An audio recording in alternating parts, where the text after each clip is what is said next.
Halo teman-teman. Setiap hari, bersama kami, pelajari sedikit lebih banyak pengetahuan. Lebih dari 70 tahun telah berlalu sejak perpecahan, Korea Utara dan Korea Selatan telah menjadi sangat berbeda secara ekonomi, politik dan sosial. Namun, ada satu hal yang selalu sama di antara mereka, keinginan untuk menyatukan negara. Keduanya telah melalui puluhan kali negosiasi bersama dan hasilnya masih sama, tidak bisa dicapai dengan damai. Mengapa demikian? Mari kita cari tahu bersama. Dari segi makna, reunifikasi berarti bahwa semenanjung tidak lagi berkonflik, secara resmi mengakhiri perang, dan masyarakat kedua wilayah menikmati kehidupan yang damai dan tentram serta berbisnis. Negara baru akan memiliki populasi lebih dari 77 juta orang. Sumber daya Korea Utara yang melimpah dan tenaga kerja yang murah akan dipadukan dengan teknologi canggih Korea Selatan untuk membuat perekonomian lebih sejahtera. Perdagangan dengan negara tetangga seperti Rusia dan Cina juga menjadi nyaman dan berkembang berkat jalur transportasi yang terhubung. Modal investasi asing akan meningkat pesat berkat stabilitas keamanan di semenanjung dan potensi pengembangan yang besar di Korea Utara. Kekuatan militer mereka juga akan naik ke tingkat yang baru, mampu secara mandiri tidak membutuhkan perlindungan dari Amerika Serikat. Dikatakan baik, pada kenyataannya, besar atau kecil manfaat tergantung pada rezim mana yang dipertahankan setelah reunifikasi serta kemampuan integrasi warga kedua wilayah. Namun, ini mungkin hanya mimpi yang selalu hilang setiap bangun tidur. Ada terlalu banyak penghalang antara Korea Selatan dan Korea Utara. Kami akan merangkumnya menjadi 4 alasan utama. Pertama, perbedaan ekonomi. Pengelasan bergantung pada teknologi tinggi, dipimpin oleh sektor-sektor seperti elektronik, telekomunikasi, manufaktur mobil, bahan kimia, pembuatan kapal dan baja. Itu membuat mereka sangat kaya dengan PDB rata-rata $31.600. Sementara itu, Korea Utara 35% penduduknya masih aktif di industri pertanian, sedangkan industri hanya berlangsung dalam skala kecil dengan sektor-sektor utama seperti pertambangan, pembangunan mesin dan tekstil. PDB rata-rata mereka hanya sekitar $1.800. Karena kemiskinan, mereka kekurangan infrastruktur, sistem perawatan kesehatan dan bahkan makanan. Oleh karena itu, jika reunifikasi terwujud, Korea harus mengeluarkan banyak uang untuk menutup kesenjangan antara kedua Korea. Menurut beberapa ekonom, jumlah yang diperlukan untuk melakukan itu dalam 10 tahun adalah sekitar 3 hingga 5 triliun dolar. Itu berarti warga Korea Selatan harus membayar lebih banyak pajak untuk membantu Korea Utara. Berapa banyak orang yang bersedia melakukannya? Sebuah survei tahun 2014 menunjukkan hanya 38%.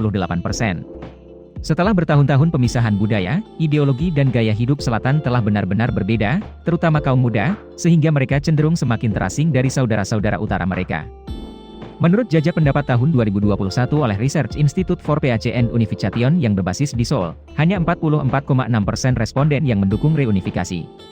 Angka ini jauh lebih kecil dibandingkan tahun 2007 yang sebesar 64%. Oleh karena itu, jika pemerintah memaksakan reunifikasi, maka akan menimbulkan tsunami di masyarakat, meskipun saat ini dapat dipadamkan, tetapi kemudian tidak diketahui. Kedua, perbedaan rezim politik. Meskipun pemerintah di kedua wilayah sepakat untuk mencapai reunifikasi damai, keinginan mereka sama sekali berbeda. Korea Selatan ingin mempertahankan negara demokrasi dengan banyak partai berputar dalam kekuasaan, sementara Korea Utara ingin mempertahankan sistem pemerintahan turun-temurun yang bersatu. Itu berarti salah satu dari dua pemerintahan harus jatuh. Siapa yang akan menyerah? Bukan siapa-siapa. Sejalan dengan aspirasi mempertahankan rezim kedua belah pihak, mereka pernah mengeluarkan pernyataan bersama Utara Selatan pada 15 Juni 2000 dan berjanji untuk mengikuti arah ini di masa depan. Korea mengusulkan pembentukan Republik Demokratik Federal Koryo. Koryo adalah nama kerajaan bersatu pertama di semenanjung. Dengan demikian, kedua belah pihak akan mempertahankan sistem politik dan pemerintahan mereka sendiri, tetapi memiliki parlemen dan negara federal yang sama. Solusi ini sangat mirip dengan proposal Korea untuk menciptakan persemakmuran. Keuntungannya adalah kekuatan pemimpin kedua belah pihak tetap terjaga di wilayah kekuasaannya, bahkan memiliki peluang terbang lebih tinggi ketika menjadi penguasa pemerintah federal.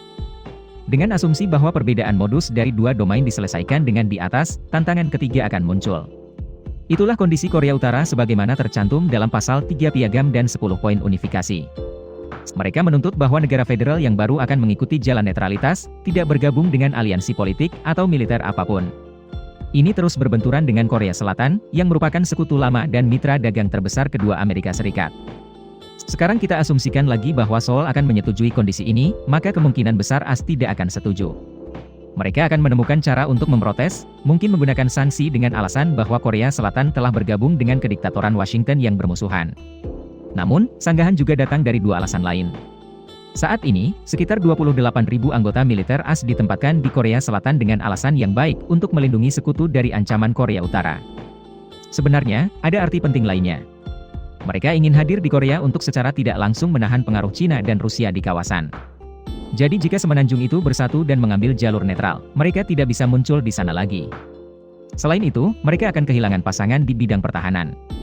Menurut sebuah laporan oleh Institut Penelitian Perdamaian Internasional Stockholm, antara 2010 dan 2020 Seoul menghabiskan sekitar 7,82 miliar dolar untuk senjata militer dari Amerika Serikat dan merupakan pelanggan terbesar ketiga secara global. Jadi, tanpa hubungan strategis, Korea Selatan dapat dengan bebas memilih pemasok lain dan AS tidak dapat menjual senjata berharga kepada non-sekutu. Itulah sebabnya para pejabat Washington sering menekankan bahwa, semenanjung Korea hanya dapat bersatu ketika rezim Kim runtuh dan bergabung dengan Selatan. Terakhir, kendala lain yang sulit diatasi kedua Korea adalah kondisi Korea. Mereka menuntut agar sebelum reunifikasi, Korea Utara harus melucuti senjata nuklirnya untuk mencabut sanksi. Mari kita tanyakan apakah Pak Kim Jong-un setuju dengan kondisi ini atau tidak. Mungkin tidak pernah. Keputusan seperti itu akan sangat berisiko, terutama ketika Korea Selatan masih menjadi sekutu AS. Jika sayangnya mereka mengubah tujuan mereka, Kwon Kim tidak akan memiliki kartu lagi untuk dinegosiasikan.